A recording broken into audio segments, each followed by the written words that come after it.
Bismillahirrahmanirrahim. Assalamualaikum warahmatullahi wabarakatuh. Alhamdulillah wa syukrulillah wa la hawla wa la quwwata illa billah. Asyhadu an la ilaha illallah, asyhadu anna Muhammadan abduhu wa rasulullah. Salli wa sallim wa barik ala sayyidina habibina maulana Muhammad sallallahu alaihi wasallam wa ala alihi wa sahbihi ajmain wa ba'd.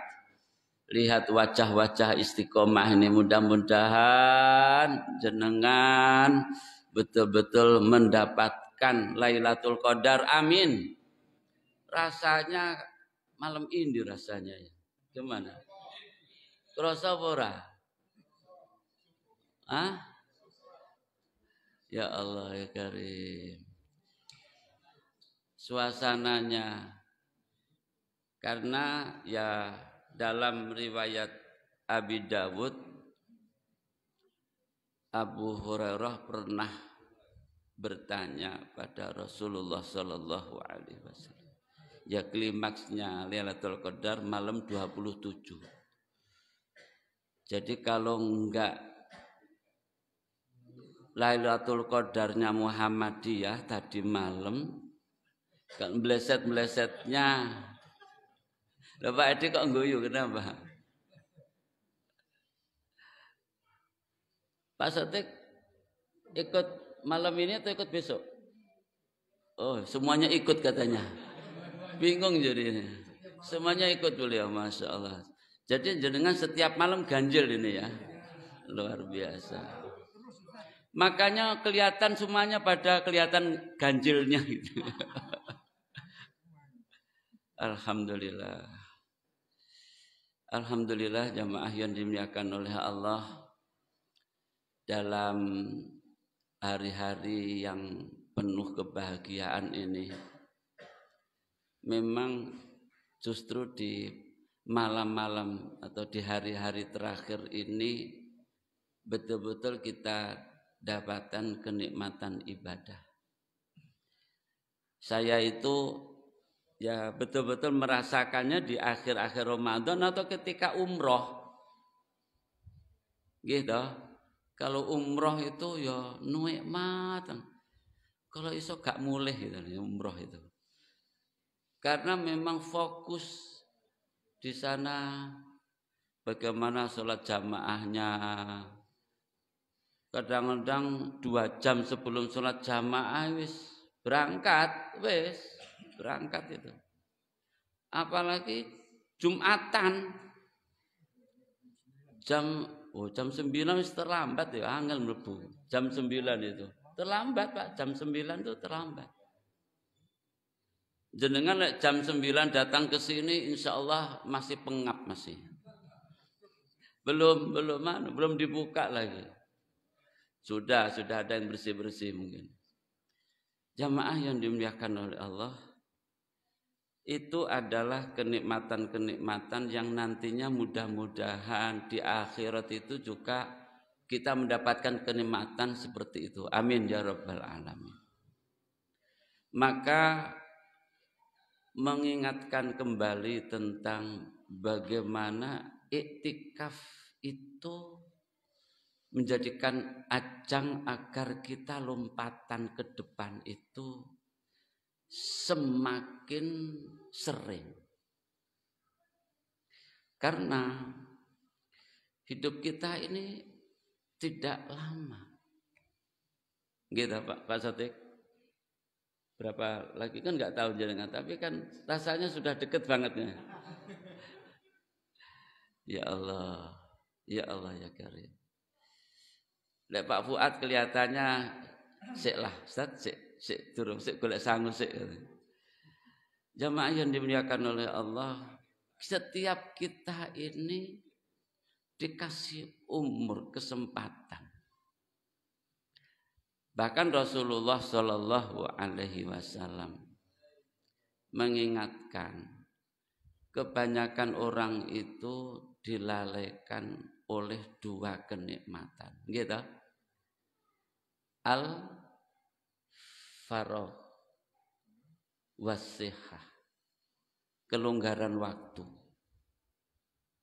dan kesehatan. Jadi waktu yang luang itu kadang-kadang melalaikan. Terus aset kita utama itu kesehatan. Waktu sehat kita ini kadang-kadang nggak bisa kita manfaatkan dengan maksimal. Nyon sewu, saya ingat suatu ketika Kanjeng Nabi Shallallahu Alaihi Wasallam jenguk orang sakit, sahabat yang sakit. Sahabat yang sakit ini namanya siapa? Al-Haris bin Abdillah. Al-Haris yang sakit ini ditanya oleh Kanjeng Nabi Sallallahu Alaihi Wasallam, "Kaifa asbahta ya Haris?" "Asbahtu mu'minan khadqan ya Rasulullah." Jadi waktu sakit itu, ketika ditanya gimana keadaanmu, itu Haris nggak jawab, "Alhamdulillah sudah lumayan." Nggak bilang begitu. Tapi bagaimana seorang sahabat ini menjawab dengan piawainya, "Asbahtu mu'minan haqqa." Saya ini imannya sekarang lagi prima-primanya. Hakikah saya iman. Kata Rasulullah, "Nah, kalau benar itu seperti apa? Kalau benar imanmu itu tandanya seperti apa?" Iman itu kan ada indikasinya. Kata Al-Haris, "Ya Rasulullah, qumtu layali wa azma'tu nahari wa ka'anni a'lamullaha 'alal arsy bariza wa ka'anni ra'aitu ashabal jannah yatazawarun wa ka'anni a'rifu ahlan nari yataghawatun." Itu yang dikatakan siapa tadi? Al-Haris. "Ya Rasulullah, benar-benar saya rasakan karena penataran batin saya, tahajud yang panjang yang saya lakukan, seringnya saya berpuasa, sehingga penataran batin ini menjadikan saya seakan-akan meradar bagaimana keagungan Allah, kesempurnaan sifat-sifatnya, seakan-akan di atas arsy." Beliau merasakan muraqabahnya. Berikutnya katakan beliau, "Saya itu seakan-akan melihat bagaimana penduduk surga itu betul-betul mereka merasakan kenikmatan antara satu dengan yang lainnya, saling mengunjungi. Dan seakan-akan saya tahu bagaimana dahsyatnya orang-orang yang diazab di api neraka." Apa kata Rasulullah? "Ya Haris, arafta. Ya Haris, arafta. Falzam." Haris, berarti kamu sudah makrifah. Arafta.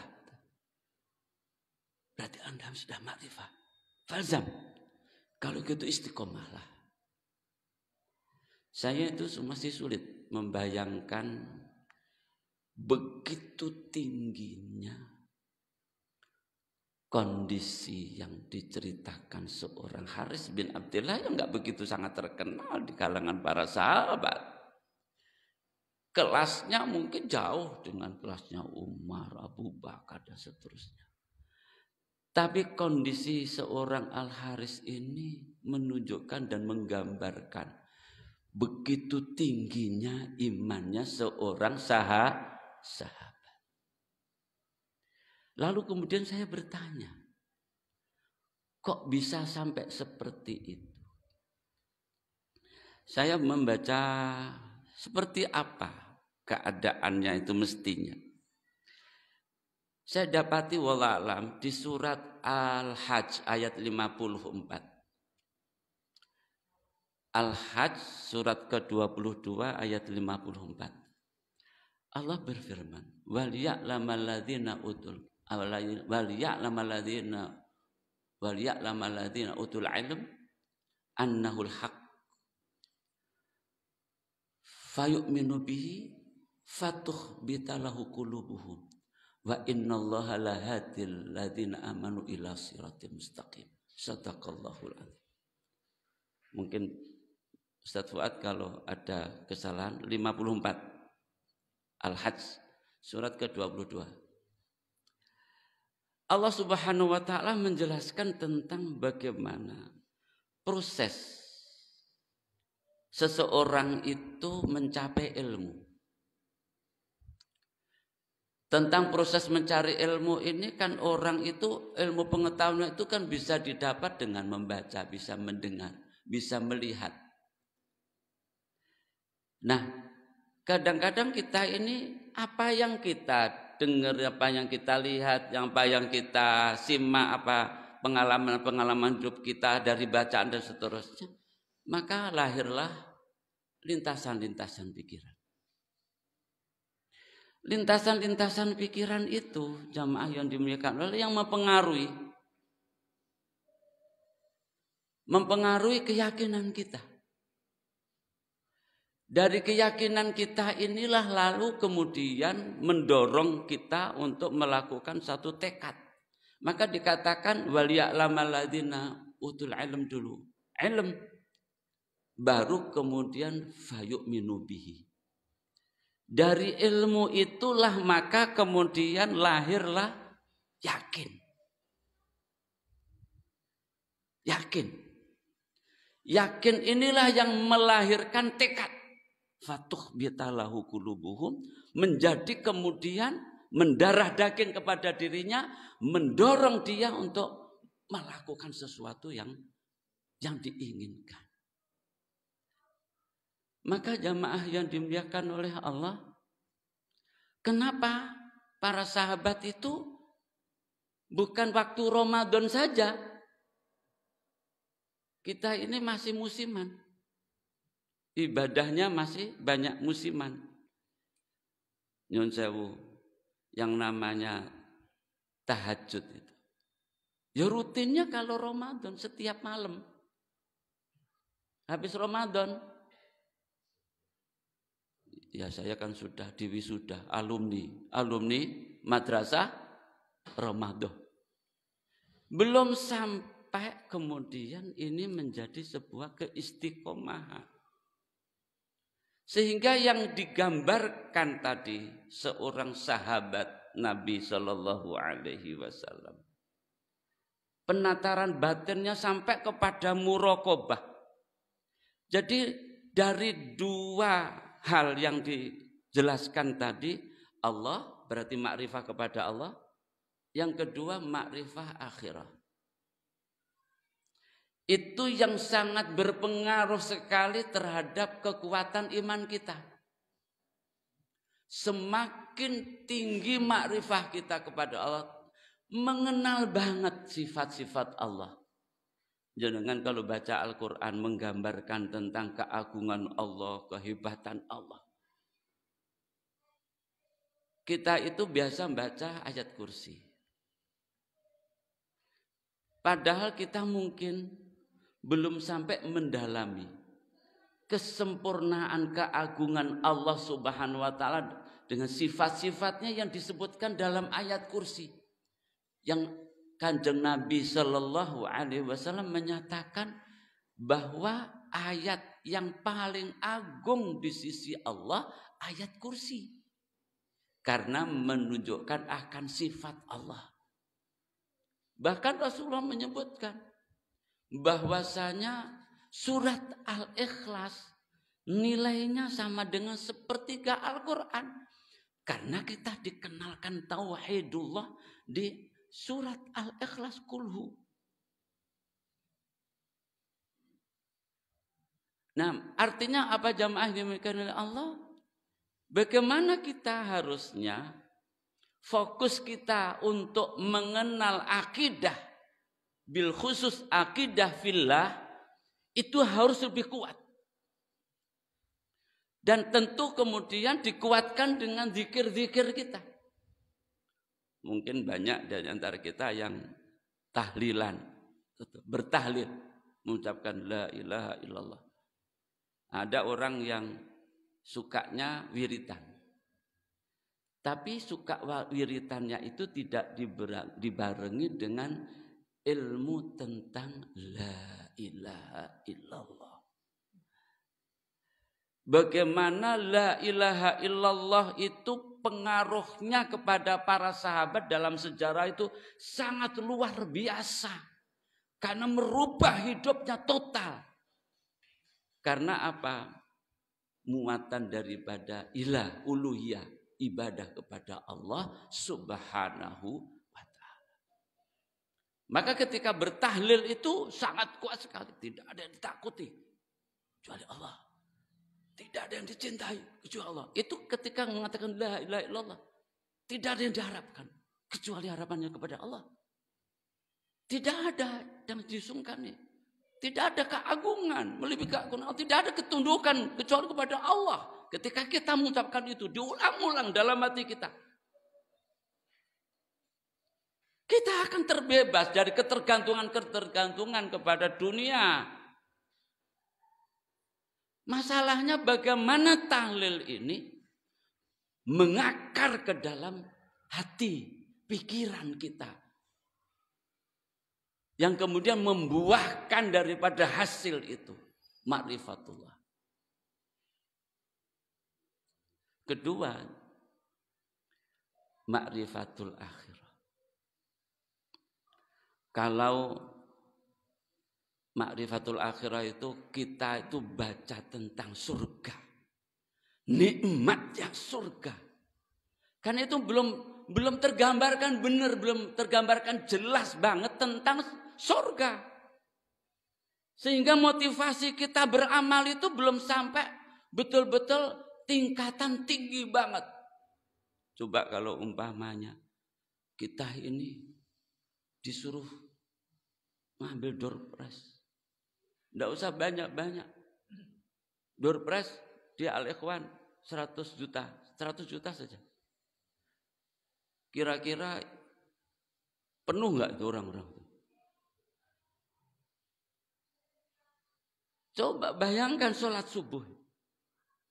Artinya bagaimana kita ini memburu surganya itu jauh sekali dengan memburu di Pasar Tanjung. Lihat jenengan itu depan itu ruam ini. Dari jam berapa itu Bapak? Tadi malam. Jam 10 sudah. Ini Pak Edi ini mungkin sering belanja jam 10 atau gimana. Jam 10 kok sudah rame itu. Itu sudah pada berdatangan. Masya Allah. Ya Allah ya Karim. Bapak sayur. Dan jenengan datang ke sini tadi jam berapa? Ayo semangatnya orang yang jualan di Pasar Tanjung dengan semangatnya jenengan. Mereka ngejar dunyo di Pasar Tanjung dengan jenengan ngejar akhirat. Kuat mana? Nah ya kan gak sebanding toh? Karena kalau dulu bagaimana digambarkan oleh Al-Quran bahwa mereka para sahabat itu tidurnya itu ala junubihim itu mereka itu berbolak-balik ingin segera bangun malam. Seperti kalau jenengan umpamanya berangkat melalui pakai kereta Mutiara malam. Jam berapa? Jam 1. Kira-kira tidurnya nyenyak mboten. Nah. Lewat sedikit bablas wis. Semangat enggak kita untuk terus bangun gitu? Nah, sekarang bandingkan dengan kalau pengen bangun untuk tahajud. Jam piro? Nah, ya kan. Jam 4 ya wis entek Pak Fuad. Gak tahajud iku namanya.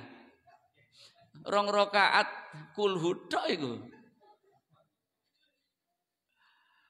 Artinya coba gimana kalau seandainya ayo sing pengen masuk surga beli tiket dulu. Jam 1 harus bangun berangkat ke stasiun.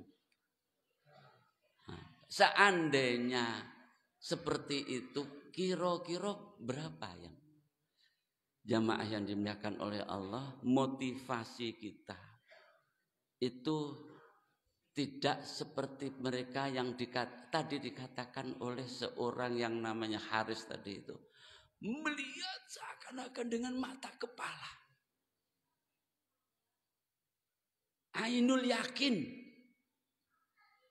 Ka'ani ro'aitu ashabal jannah yatazawarun. Gimana itu? Nah, sejauh mana kita ini kemudian bisa menjauhi larangan Allah? Karena apa? Takutnya neraka. Maksiat dikit, aduh, jadi jangan neraka. Seperti seorang Hudzaifah, seorang astagfirullahaladzim, siapa? Ustaz Rajab ketemu Abu Bakar di Hanzalah Ustaz ya. Jadi mungkin sering dengar, gimana kamu? Oh, saya sudah munafik ini. Ketika di pengajian jenengan ya Rasulullah, saya seakan-akan, masya Allah surga neraka di depan mata. Begitu pulang lupa. Itu bagaimana seorang sahabat itu merasakan bagaimana takutnya kepada kemunafikan. Sampai seperti itu. Ketika perubahan antara di majelis Rasulullah dan ketika di rumah bersama anak cucu. Nah, jamaah yang dimuliakan oleh Allah, maka mari kita bagaimana menguatkan tekad kita. Di antaranya bahwa kita ini harus punya obsesi. Punya cita-cita yang kuat. Yang kedua, rasa cinta kita. Karena cinta inilah yang menjadikan kita ini akan sangat-sangat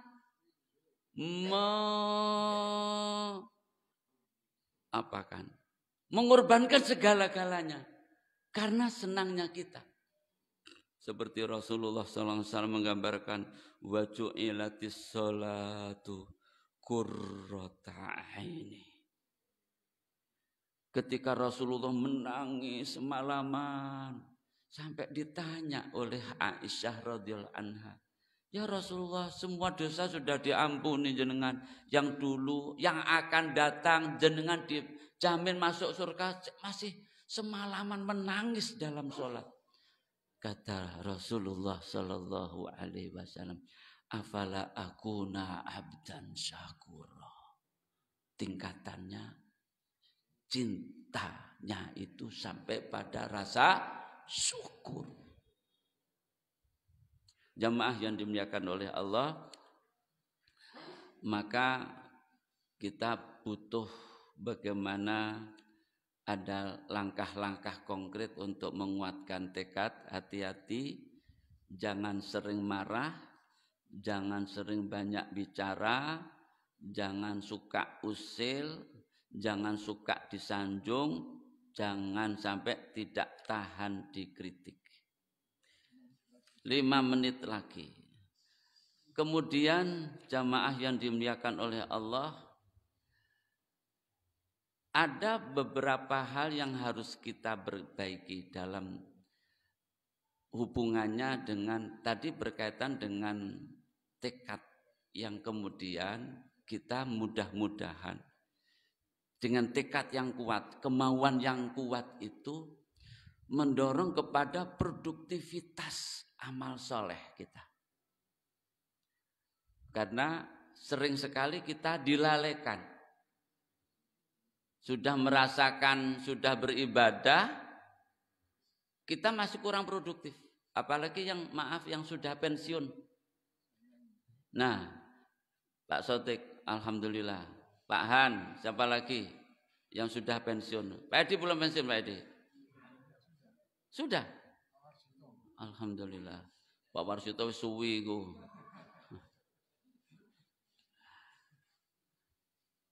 Pak Amin mboten wonten pensiun ya Pak Amin ya, Pak Yai ini. Walaupun sudah putih semuanya itu wajahnya wajah enggak kenal pensiun ini. Insyaallah semangatnya luar biasa. Barakallahu Ustaz.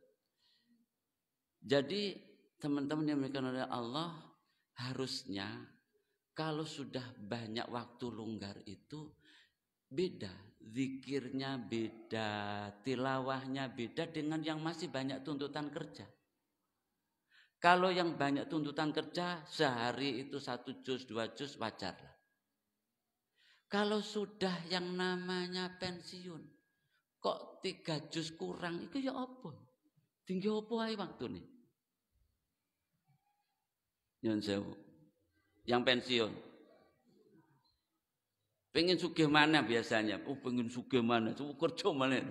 Iya, tafadhol. Ya, enggak apa-apa. Tapi jangan sampai kemudian ngejar uceng kelangan delek. Ngerti? Ngejar uceng, iwak uceng. Iwak uceng itu Blitar, saya itu di daerah tempat uceng saya di Blitar itu. Kecil-kecil. Biasanya di Kali Lekso, kali-kali yang banyak anunya itu batu-batu itu. Kecil-kecil itu. Enak uceng. Ngejar uceng ikan kecil. Delek itu ikan besar. Kutuk itu, kutuk besar. Jadi kutuk itu sudah di tangan ini, sudah di tangan. Begitu ngeliat uceng, ya kan, dikejar. Deleknya hilang. Nah, itu. Maka dikatakan mengejar uceng, kehilangan itu kehilangan delek. Jadi kadang-kadang mungkin wallahu a'lam kita kadang-kadang ngejar dunianya nemen ya toh, kehilangan akhirat sing khairu wa abqa. Ini harus jelas langkah-langkahnya. Karena kita harus tahu mana yang lebih diprioritaskan itu mana. Nah ini. Kemudian jamaah yang dimuliakan oleh Allah. Untuk itu habis waktunya ya. Aduh ya Allah ya karim. Kita diskusi saja jamaah yang dimuliakan oleh Allah. Bagaimana supaya kita nantinya itu betul-betul dalam mengarungi hidup kita ini untuk banyak muhasabah di hari-hari terakhir ini, lalu kemudian kita berusaha untuk menjadi orang yang prestasi kita di hadapan Allah Subhanahu wa taala itu sangat-sangat dianggap unggul. Amin ya rabbal alamin. Monggo. Mungkin Ustaz Amin berikan.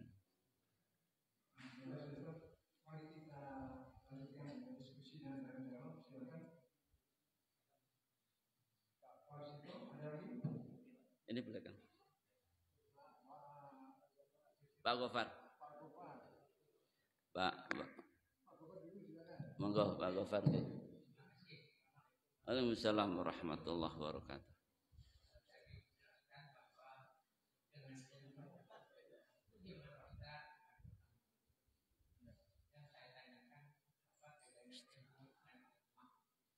Ilmu dan hikmah.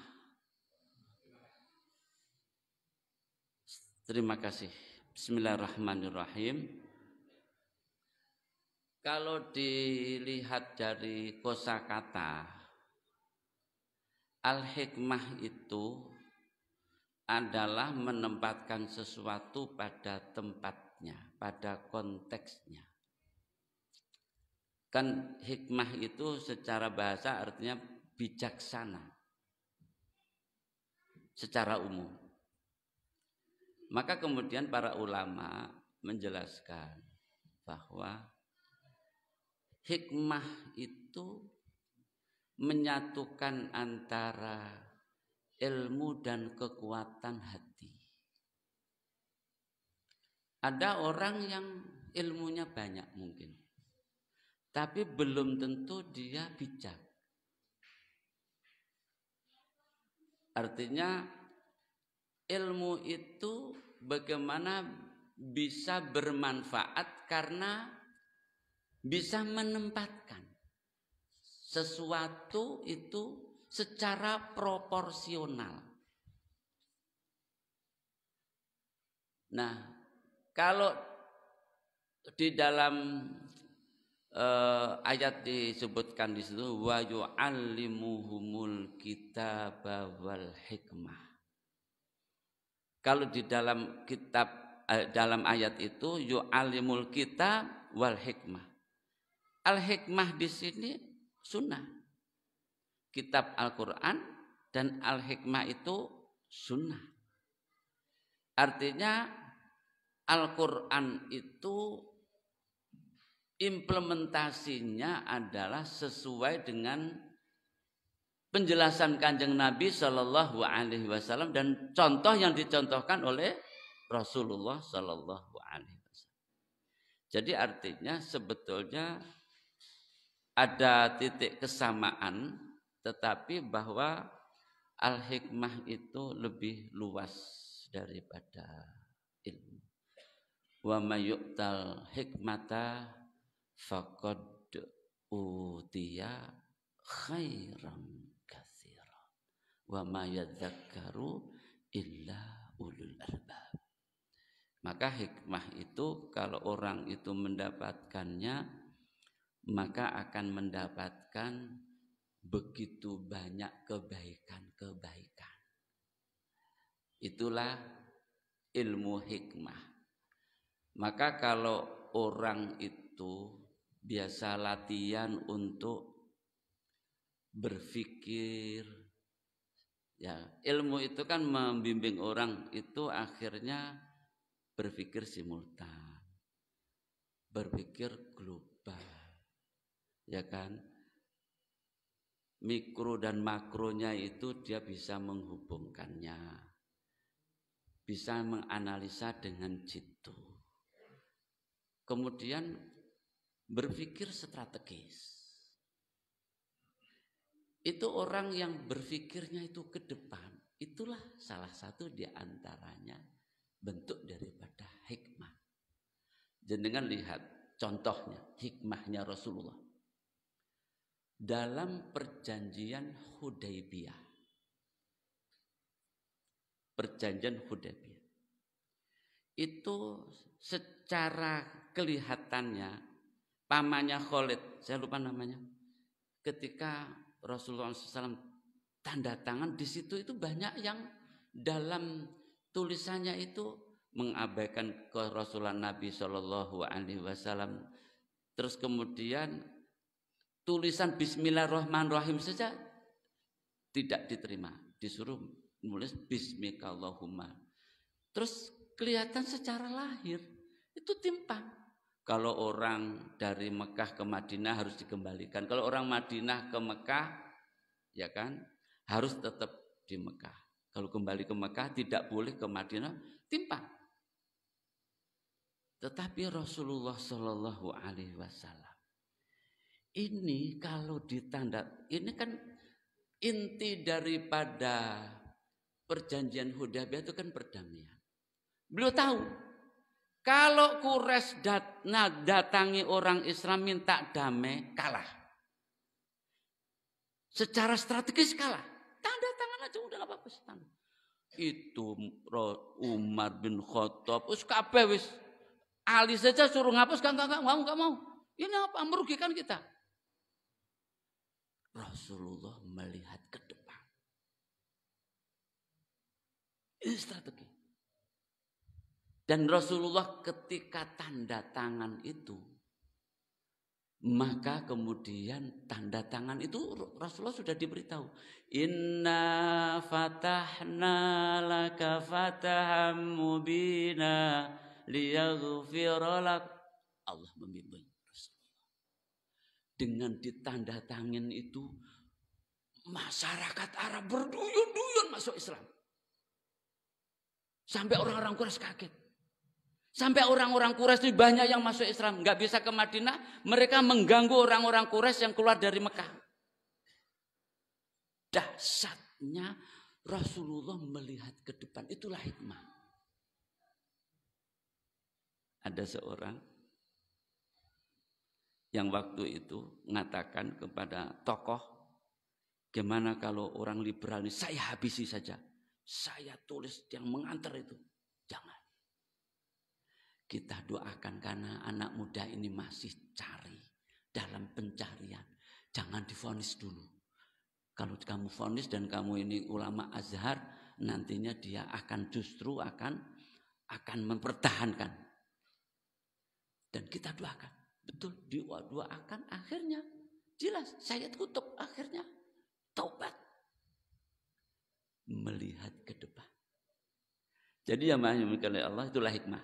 Kira-kira begitu kan? Nyon sewu. Terima kasih. Enggak Mas.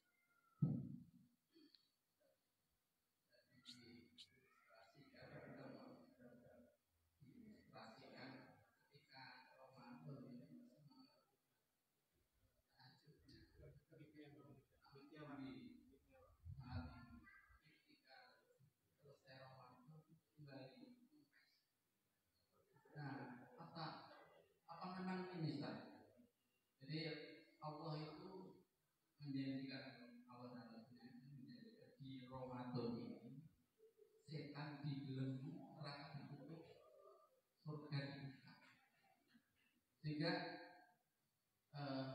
ayat atau hadis ini memotivasi kita, menyemangati kita. Nggih. Berlomba-lomba mendapatkan janji Allah. Nggih.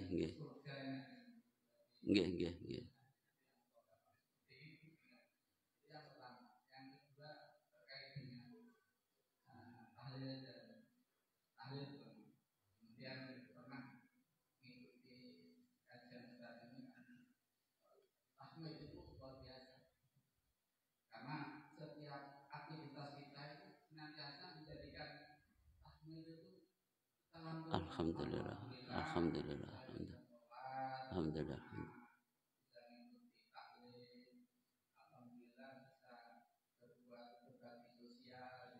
Nggih.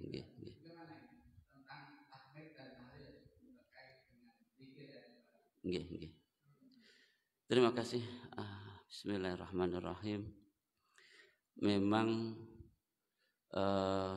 yang kita hadapi masalah kita bersama nggih. Berkaitan dengan musiman kita di Ramadan ini memang ada fasilitas kita ini. Fasilitas untuk bersama. Seperti tarawih bersama. Jadi memang ilmu kita belum sampai kepada sesuatu yang motivasi dari dalam. Masih kita ini masih karena suasana masih. Ya itu kita akui. Saya sendiri juga mengakui bahwa saya di luar Ramadan itu tidak terbiasa. Habis Isya kemudian langsung tahajud. Enggak. Saya selalu tidak malam. Bukan malam, pagi. Menjelang subuh itu bangunnya. Paling cepat paling ya 2:30 paling cepat. Ya kadang-kadang jam 2 itu kadang-kadang. Artinya saya paling 1 juz. Udah sekarang tahajudnya di Islamic Center. Tarawihnya 1 juz. Malamnya 1 juz. Sendirinya 1 juz. Dalam 1 malam bisa 3 juz. Itu di Ramadan. Gak iso. Saya sendiri ngaku gak iso. Apa iso di luar Ramadan? Angel. Seperti umpamanya ketika kita umroh. Gak iso. Seperti kita ibadah seperti itu. Suasananya suasana yang memang kita full di sana. Nah, mungkin wallahu a'lam bishawab. Ini kan saya tadi menjelaskan tentang sebetulnya disinilah kekuatan ilmu kita, yang bagaimana ilmu ini sampai kepada keyakinan. Dari keyakinan itulah maka akan tekad kita kuat. Tekad kuat kita yang kuat inilah yang nantinya akan mendorong kita itu produktif. Sehingga kita betul-betul memprioritaskan itu. Seperti kalau bagaimana di luar Ramadan itu, bagaimana kita ini betul-betul merasakan itu, keyakinannya itu sampai seperti itu. Itu yang pertama. Jadi mungkin masalahnya ada pada tadi, kita belum sampai kepada yakin itu. Yang kedua berkaitan dengan tahmid dan tahlil. Ya, kedua-duanya fadilahnya tinggi. Kalau tahlil itu afdholul dzikri, dalam riwayat kalau tahmid itu afdholud doa. Dan nantinya itu yang dalam hadis itu memang tahmid yang memenuhi banyak timbangan. Alhamdulillah tamlaul mizan. Alhamdulillah itulah yang nantinya akan memenuhi banyak timbangan. Menurut saya, apakah suasana batin kita ini yang seperti apa yang menjadikan kita banyak tahmid? Suasana batin seperti apa kita akhirnya banyak istighfar? Syukur-syukur kalau memadukan antara istighfar dan tahmid. Maka saya biasanya, mohon maaf, kalau mau tidur, itu hanya 2 itu yang saya perbanyak. Kalau mau tidur, 2 itu yang selain tasbih, tahmid, takbir itu memang ada. Tetapi sebelum tidur itu saya selalu mengucapkan astagfirullah dulu. Sehari ini apa yang saya lakukan yang kurang pas? Ketemu teman, aduh tadi kok enggak pas ya, astagfirullah. Oh tadi telat sholatnya jamaah, astagfirullah. Oh tadi gini, astagfirullah. Memperbanyak istighfar. Itu pertama. Terus kemudian apa yang sudah saya lakukan tadi? Tadi alhamdulillah seharian sudah 5 kali sholat. Alhamdulillah. Alhamdulillah tadi sempat sedekah. Alhamdulillah. Tadi alhamdulillah saya jenguk orang sakit. Alhamdulillah. Alhamdulillah.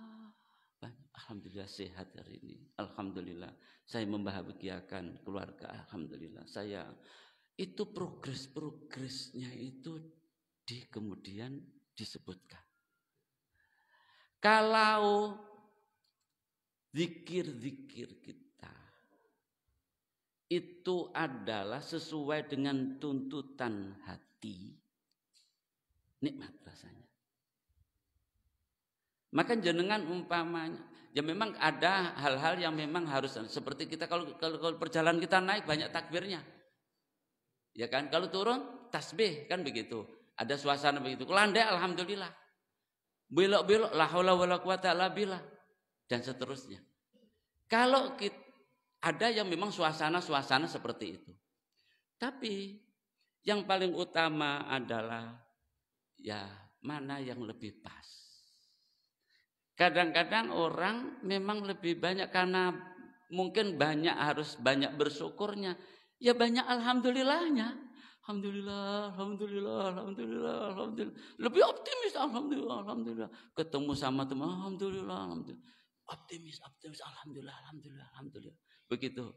Kalau umpamanya jenengan, ya kan, butuh penguatan hati, ya kan, kok kurang semangat, baca tahlil, la ilaha illallah, la ilaha illallah, la ilaha illallah, dan seterusnya. Jadi menurut saya, wallahu alam, tasbih, tahmid, takbir, tahlil, suasana yang mana yang kemudian hati kita itu pas.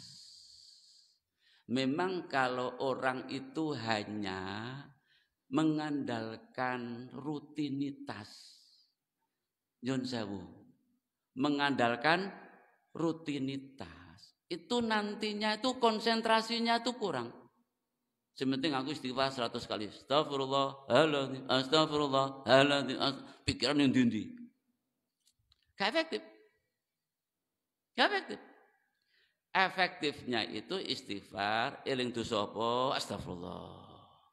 Eling dosa apa, astagfirullah. Itu efektif. Astagfirullah. Astagfirullah. Ada secara khusus, saya setiap mau subuhan, ada buku panduan istighfar. Saya pernah ceritakan.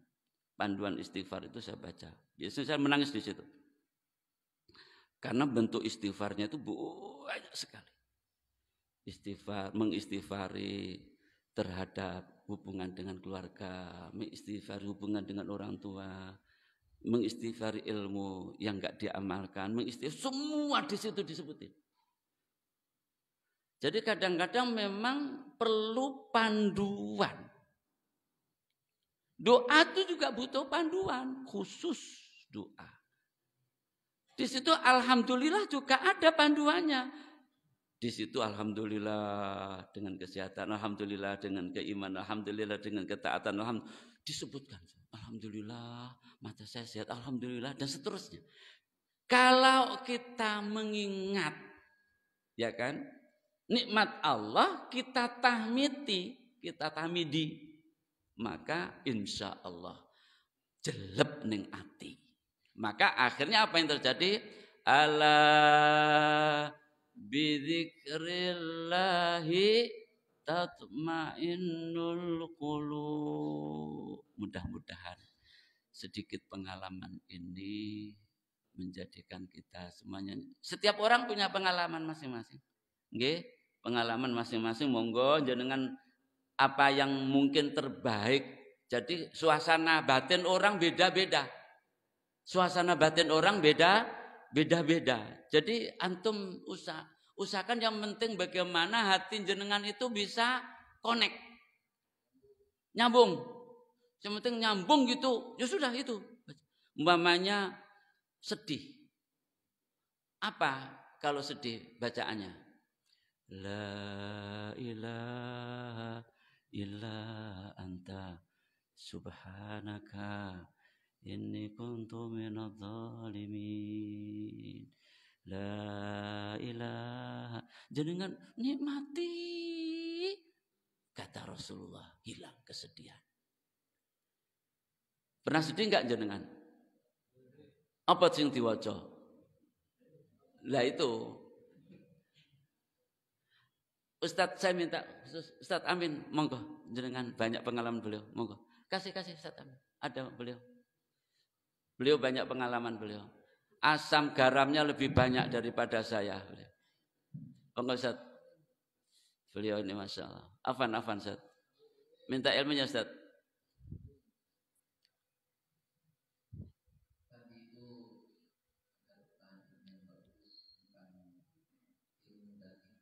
Nggih. Nggih.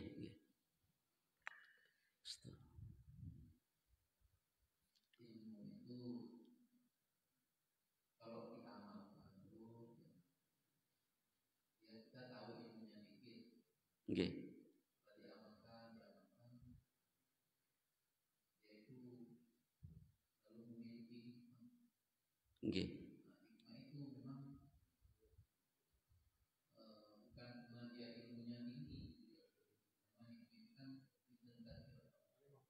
Nggih.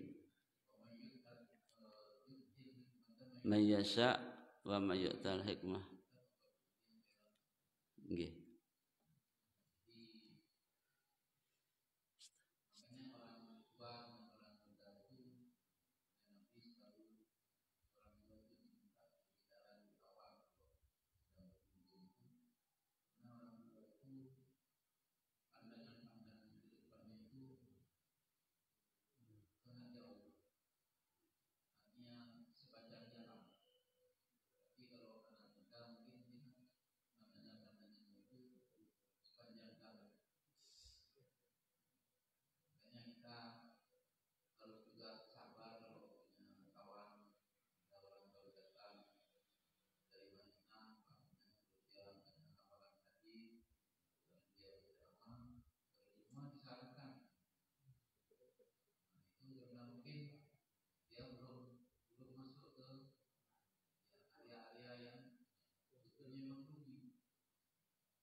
ada yang dapatnya cuma data ini masih dulu lagi, makanya nanti ada yang setelah Ramadan ini hilang lagi, itu mungkin dia imannya belum kuat. Nah, itu tidak usah putus asa, karena memang hikmah itu tidak bisa besar. Ini kemudian dari